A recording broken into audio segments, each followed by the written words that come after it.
and welcome to the What to Read Next podcast. In this podcast, your host, Gloria Me, will invite a bookish guest to share their favorite book recommendation. If you share a passion for books and always looking for your next read, then join us. Hi, Julie. Welcome to What to Read Next podcast. Hi, Laura. How are you? Good. How are you? Doing well. A little bit of a rainy day in Brooklyn, but this conversation is definitely bringing some sunshine to the day. So I'm very excited. I'm so excited to chat with you. So tell us a little bit about yourself. Sure. I work for Harper Collins, specifically under the William Morrow umbrella, and then even more specifically under the Avon Books umbrella. It's a recently new position for me. I took over a few months ago as the publicity head for the Avon Books imprint. So I'm a Senior Publicity Manager there. I started my career in publishing about a decade ago as a corporate communications intern with Hachette, and then was able to kind of pivot into actual consumer-facing publicity versus corporate communications, which is more kind of like internal communications with the company. I have two cats named Lola and Eloise, and they're the lights of my life. And I love to read, and I love to read romance. My first romance novel was Honorable Man by Rosemary Rogers, and I read it when I was in 8th grade. Found it on a Target shelf, and the rest is history. Oh my gosh, I love this. So tell me about Honorable Man. What was the book about? Oh, well, it was my very first romance, and I didn't know what that meant. I was just very intrigued by the cover copy and the cover. It is a Civil War era set enemies to lovers romance, and it's with the heroine is a Southern belle, and the hero is a Northern Yankee soldier, but he's originally from the South, so they knew each other like growing up.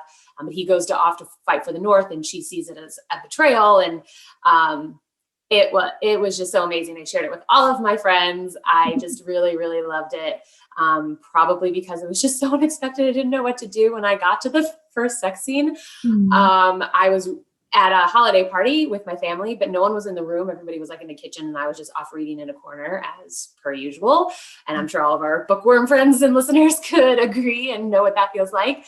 But I got to the first sex scene, and I felt my eyes go really wide, and I closed the book, and I like tiptoed around the corner to where everybody else was, and they were completely absorbed in the conversation they were having, not paying attention to me. So I was like, cool, no one will know what I'm reading right now. So I tiptoed back and opened the book and just carried on with my merry way. But I will never forget that feeling of like, oh, I'm going to get caught, but this is amazing.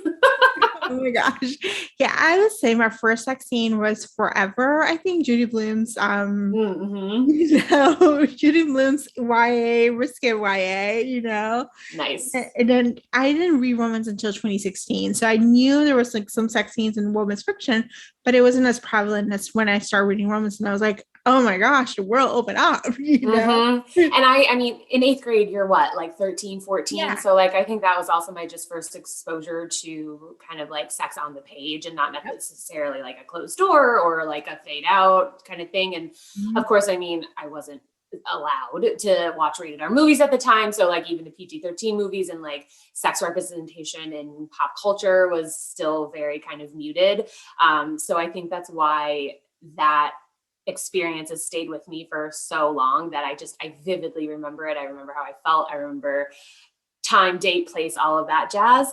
But it literally changed my life. That was the very first book romance novel I ever read. And then we got back, the family party was in Wisconsin. We got back to the Chicago area after the holidays. And I immediately went to my library and put my arm across the romance shelf and just scooped up every book I could physically fit in the backpack that I brought and started my journey. And here I'm, 20 years later, like working in books, working for romance. So it like literally I didn't know it at the time, of course, but crafted kind of the life path that I would be pursuing later in the later years. So it's amazing.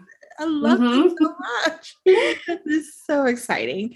So let's chat about some Avon romance and maybe some William Morrow titles, because there's like sometimes a crossover within both houses. Yes. So what has been some of the books that came up, in the past year that we should be adding it on to our TBRs, or buy them, before, and ask our booksellers to get it before supply chain.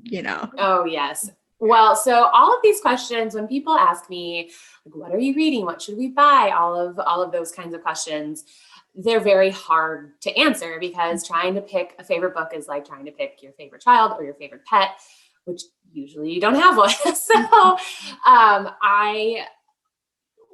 our list is amazing. I'm so proud of the books that Avon and Morrow like publish across the board. So I tried to pick a few of these books that I wanted to kind of highlight to across the spectrum in terms of mass markets, in terms of rom-coms and trade paperbacks, in terms of historicals versus contemporaries. I wanted to try and be as inclusive as possible. So quote unquote disclaimer, this is by no means an exhaustive list, but everyone should just read all of the Avon books ever published if you don't have a towering TBR already. But so back in February of this year, we published a book by Eva Lee called Waiting on a Scot Like You. And it's part of this series that she's been writing inspired by the Breakfast Club and like 80s rom-coms. And so each book in the series is a reimagining of a classic 80s movie. And Waiting on a Scot Like You is the retelling of Ferris Bueller's Day Off, but with a lady Ferris and her grumpy Scottish traveling companion. So that's really fun if you're looking for kind of like a read inspired by nostalgic rom-coms and the whole Rat Pack type of feeling. And then in March, we published one of my all-time favorite books, Actor Age Eve Brown by Talia Hibbert. It was the final book in her Brown Sisters series, but it definitely can be read as a standalone.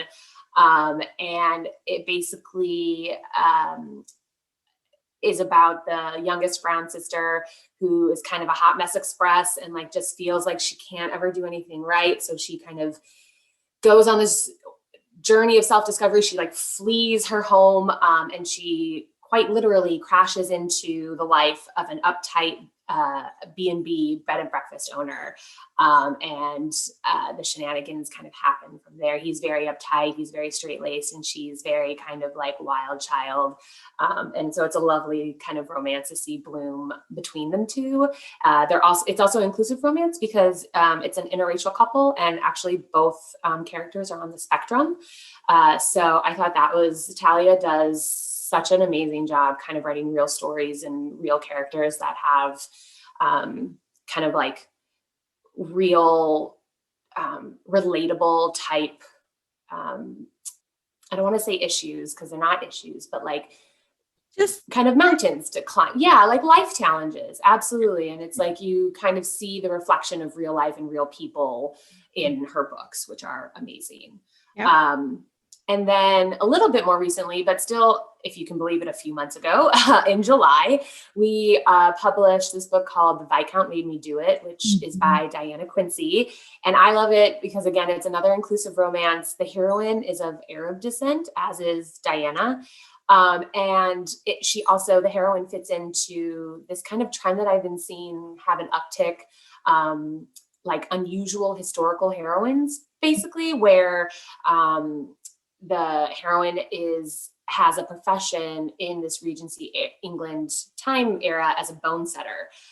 So she has a job. Usually women aren't employed in this kind of time period, but it was very interesting to kind of read about a woman not only having a profession, but in a medical profession, which, I mean, even to this day is still relatively male dominated. So that was really cool. And then just last month, I wanted to give a recommendation for Jennifer Ryan's True Love Cowboy. We don't see a lot of Western romances anymore, or as like right now. And Jen Ryan is such a gem. She is such a prolific writer in this space. I think she's one of kind of the queens of kind of suspenseful contemporary romances that are set in kind of more of the West and are filled with high stakes and higher drama. And her heroes are always cowboys, and her heroines are always strong-willed and powerful women. And just to see their HEAs always come to pass are always really satisfying. So this one, True Love Cowboy, is the last book in her McGrath series, again, though it is a standalone. And if you're looking for like kind of a rough and tumble type of hero that's like going to fulfill your cowboy kind of itch, your niche, then you should definitely pick this one up. Oh my gosh, I'm picking that one up. I read the other books in the series, Sound, Actor Age, Evil Leagues, and they're just so good. Like, so yes. I know Jennifer Ryan's is just going to be another 5-star read. Oh, good. Yes, I can guarantee that. I love this. So let's chat about what's coming up. What books should we be in the lookout? Like, you know, what should we be pre-ordering right now? Sure. Well, the first one I want to kind of touch on is the follow-up to Spoiler Alert by Olivia Dade called All the Feels. It's already giving me all the feels to talk about it because it's so wonderful. I mean, if you haven't read Spoiler Alert yet, Olivia's kind of trademark. She writes fat positive heroines, which are just fantastic. All of her heroines are always sexy, and she writes with care and insight. And that's definitely one of Olivia's kind of trademarks is really kind of, again, representation of the heroines. And specifically for All the Feels, it's a charming rom-com about a devil-may-care actor who actually cares more than anyone knows, and the no-nonsense woman hired to keep him in line. He's an actor and he's had some PR issues. So the producers on the fantasy show that he's on need to keep him in line and hire basically a caretaker for him to make sure he doesn't step out of line. So it's funny, it's achingly sweet. It has a fan fiction element, as did Spoiler Alert. So any and everyone who loves to read or has read fan fiction, this is kind of a celebration of that kind of niche part of the internet. So yes, All the Feels, it's coming out October 26th. So we have that one. And then also on October 26th, kind of on the opposite spectrum, is a historical romance called The Lady Gets Lucky by Joanna Shupe. I have been a fan of Joanna's for a long time, even actually before she was publishing with us at Avon. She was, I think, at Kensington beforehand. But all of her books are set in the Gilded Age, which is basically like 1870 to like 1900, kind of where there was a bunch of inventions going on, and like New York City specifically, where her books are set as well, or it was just kind of on the edge of just this huge kind of, almost like when the Y2K came around in the 2000s, we didn't know what was going to happen, and like just this time of like anticipation. That's basically the kind of era she's writing in. And I don't think a lot of other historical romance writers are writing in this specific time period. So it's really just unique. It's basically, her books evoke all of the glamour and intrigue of like an Edith Wharton novel, while satisfying every romance reader's craving for an HEA. And again, so this specific one, The Lady Gets Lucky, is about a scandalous romance between a good girl desperate to rebel and the rebel desperate to corrupt her. So it's just chef's kiss. And the cover is just this gorgeous lilac, beautiful kind of artistic cover, which is really lovely. So it'll look really great on your bookshelf, like just literally from an aesthetic standpoint. And then we graduate to 2022, which time is a flat circle, and I don't understand how it means anything in life anymore, but it keeps rolling on somehow. And in February 2022, Alexandria Belfler is publishing her next book after Written in the Stars and Hang the Moon, called Count Your Lucky Stars. And it's a steamy queer rom-com about former best friends who might actually be each other's second chance at love. This one is also an inclusive romance. Alexandria identifies as queer. The two women heroines in the book are queer as well. And Alexandria recently won the Lambda Literary Award for Best Lesbian Romance, and was also recognized by the Writ Bodice Award for Excellence in Romantic Fiction. So if you haven't read her yet, I mean, she's a fantastic, exciting, new kind of almost a millennial voice too. She's younger in the genre, so it's like fresh kind of take in in the romance sphere. Her books are so fun, especially the series as a whole. Is interconnected by elements of kind of modern day dating. So there's like a dating app that connects all three books and how the couples meet. And there's elements of astrology, which I know I'm very much into, and trying to gauge my day of like, okay, is Mercury in retrograde? Am I going to have a good day or a bad day? So if you kind of like those fun elements, Count Your Lucky Stars should definitely be on your TBR pre-ordered. And then lastly, come March, Hook, Line, and Sinker by Tessa Bailey. I am in love with this little duology. Tessa wrote It Happened One Summer, which came out a couple months ago and was inspired by Schitt's Creek. And so this book is actually a follow-up to it, featuring her sister and one of the other kind of like pretty robust side characters from It Happened One Summer. So Hook, Line, and Sinker kind of follows the sister, and it's basically a former player who accidentally falls for his best friend while trying to help her land a different man. So if you kind of like that kind of like longing but can't tell her about it because you're trying to set her up with someone else, but actually you're the perfect person for her, kind of element or trope, this one would be perfect for you. And I know I mentioned Joanna Shupe's beautiful lilac color. This cover is like this mint green, and it is just so cute. It literally looks like it could be like an animated romance series, if that ever is a thing. But it just looks so cute and is definitely headed, at least when we get finished books in, which unfortunately won't be for a while, but might be headed for my keep shelf facing out because it's so adorable. So that's just a little teaser of things that we've coming out. We have so many other books coming, but I think these few are kind of some of my favorite reads so far. So essentially you mentioned all my in case of an emergency, I have a reading slump books that I have to. So I had been in the midst of the move. I was like, I need something fun to read. So I just picked Alexander Bellflower's On Your Lucky Stars. And it was just like the perfect like 5-star. I was like, oh, I'm just like in a good place, you know? Absolutely. I'm saving Tessa's for another, you know? Absolutely. I mean, and it's such a joy to read them for the first time, but I really feel like one of the things I think Avon does so well is that we try and publish books that you're going to want to come back to and really be drawn into and have an experience as a reader.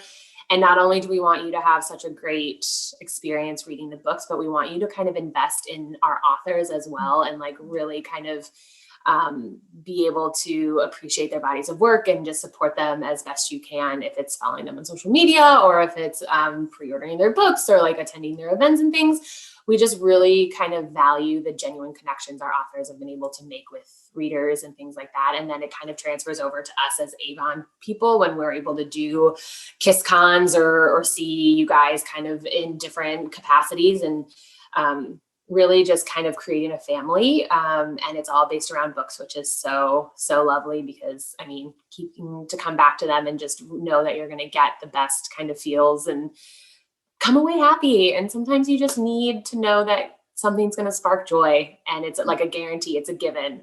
And I feel like Avon Books does that a lot, which it seems like from your break in case of emergency, I think we're doing our job okay.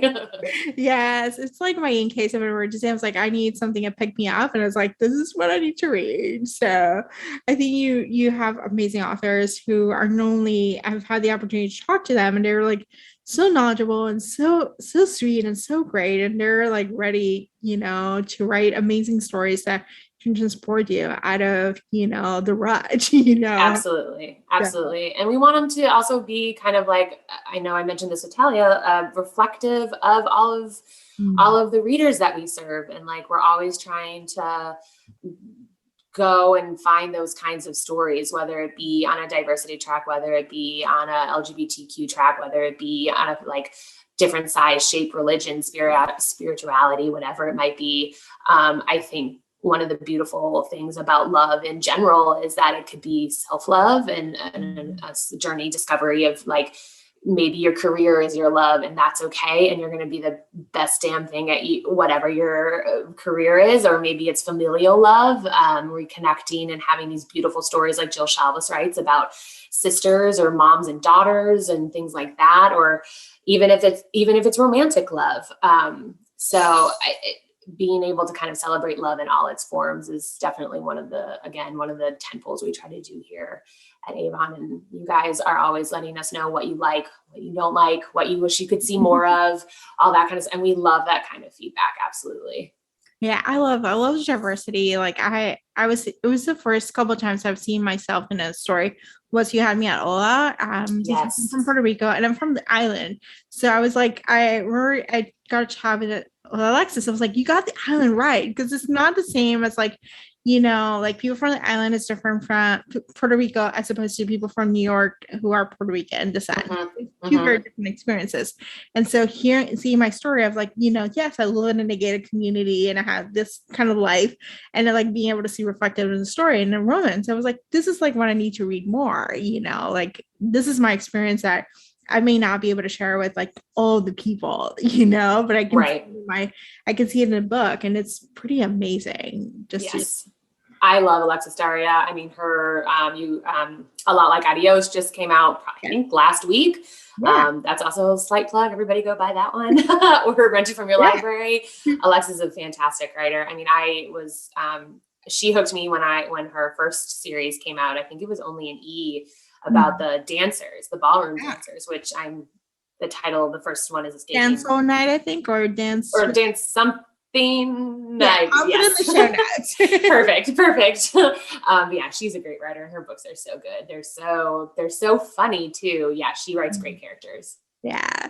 So final question. Any backlist titles, any backlist authors, or anyone who just like basically let's look at the vault and see like, hey, these books you can borrow from the library. 100%. And with the libraries kind of like opening up again and like having curbside, like I'm so thrilled that libraries are back to a degree, and I can't wait till they're fully back. So like you can just spend an hour just kind of touching books or like just perusing and having to be quiet, but like in that way that everyone's quiet and that like we're all kind of on the same wavelength, like we don't want to disturb each other, but we're all having this shared experience. It's such a unique kind of feeling in a library, and I'm very excited for that to come back in full force. But I picked 3. Okay. And hopefully these might be new to people, or if not, if it's a reread session. First, I chose Burn for Me by Ilona Andrews, which is kind of like a more kind of urban paranormal fantasy romance series. It's the very first book in her Hidden Legacies series. It's fantastic. Like I actually have read every single thing Ilona Andrews has written, whether it be for Avon or other publishers or self-published. I just can't sing their praises loud enough. And I picked Burn for Me because the last book in her kind of spin-off series from this series, Ruby Fever, is slated to come out soon-ish. We're hopefully next summer, fingers crossed. So we'll have plenty of runway if you want to read the Hidden Legacies series, which is just 3 books. And then the spin-off series, there's 2 out right now. So she is amazing, or they're amazing. It's actually, I keep forgetting, it's actually a husband and wife team. Fantastic books, especially for like kind of the paranormal, urban fantasy type lane of the genre. And then A Princess in Theory by Alyssa Cole is the first in her Reluctant Royal series. I had the privilege of working on Alyssa's newest book that came out in May called How to Find a Princess, which is actually a queer Anastasia-inspired novel. And I had also been reading Alyssa since she was publishing, again, not with us, but her Civil War books. And of course, again, I'm blanking on those titles, but those are really good. But if you can't get enough of like Harry and Meghan or royalty kind of love stories in general, like The Royal We or Red, White, and Royal Blue or The Royals Next Door, A Princess in Theory is fantastic. And it was a New York Times notable book for 2018. It was also a Library Journal Best Book of 2018. So it's just fantastic. And then last but not least, and I would be remiss if I didn't mention kind of like one of the reigning queens of romance, Miss Sarah MacLean. Fierce, feminist, amazing romance novels. And if you haven't read her before, I'm not going to say like, what the heck, but I highly, highly, highly recommend. And her debut book was with us. We've been publishing her for, I think, about 10 years now. And her debut book was called 9 Rules to Break When You're Romancing a Rake. And it's part of her like Love by Numbers series. It's the very first one. So it's gonna potentially cause some binge reading nights. I'm not gonna lie, because there's, I think, 4 or 5 in this series, and then her next series comes through. And she's published several books. So there's a lot of exciting backlists to get to her once you finish this one. And her newest, Bombshell, just came out in August as well. And that's a start of a brand new series as well. So if you don't want to go all the way back to the beginning, you could start with Bombshell. I'm sure there are copies at the library. But yeah, Sarah's a gem. She's fantastic to read. I agree with all the recommendations. They're chef's kiss. So. Oh, good. I tried. I know you and I were actually talking a little bit before we started recording, but I was really hoping to have the suggestions kind of be a variety of things, whether it be inclusive or whether they be historical romances versus kind of the contemporary rom-coms, or trade paper versus mass market, and just give a little spice for everything. Yes. I think this is like great. If someone who's like new to romance, this is a great starter kit to look for different places where they can actually try different types of authors and different types of stories. And so I love that. So. Oh, I think that's a great way to put that, kind of a starter kit. That would be fantastic, because you can kind of dip your toe into a little bit of everything. I mean, obviously this is by no means a comprehensive list, but we've got our our urban fantasy, we've got our historicals, we've got our rom-coms, we've got royals, and we've got suspense and cowboys. And like, that's, also another amazing thing about romance is like literally anything you want, you can pretty much have. We don't have an alien book yet. Like, I don't know if you've read Ice Planet Barbarian. I did, and I wasn't mad about it. It actually was quite good. But maybe that's the next thing I'll have to push our team on, is like, we have to find the next alien romance stat. Alien romance is the next, or monsters. You don't monsters, 100%. Monsters or something out of this world. Yes. Something a little creepy, but still good. I don't know. Who knows? I wonder who would read that. Apparently a lot of people, but we'll see. Yeah. Awesome. So thank you, Julie, for being on the show. Thank you so much for having me. This was a lovely conversation. If you enjoyed this podcast, feel free to share with friends, subscribe, rate, and review the show. This is the easiest way to support the podcast. For book recommendations, author interview archives, and other fun book resources and tips, please visit WhatchWeNextBlog.com. The Watch We Next podcast is part of the Frolic Network. To discover new shows to listen and love, please visit frolic.media/podcast. Thank you so much for listening, and have a great day.